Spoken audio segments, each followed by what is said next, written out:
So the next category is microhybrids, where we have micron-sized filler particles, but now larger filler particles are also added into this, making it a hybrid composite. These large particles added to the filler content, and so the strength of the composites improved. And now these composites could be used in posterior teeth as well. Because microfills could not be used in the posterior or stress-bearing areas, but these microhybrids can be used in the posterior teeth along with the anterior teeth, because anteriors, they have good polishability, but there was a problem in these composites.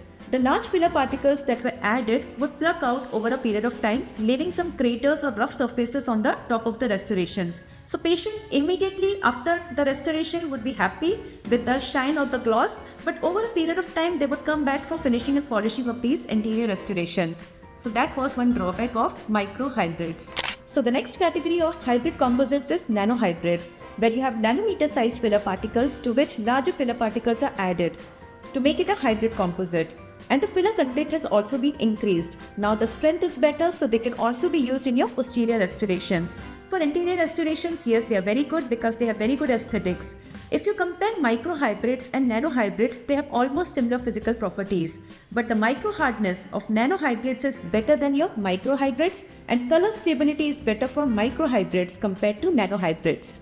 The rest of the composites will be covered in the next reel. Keep watching.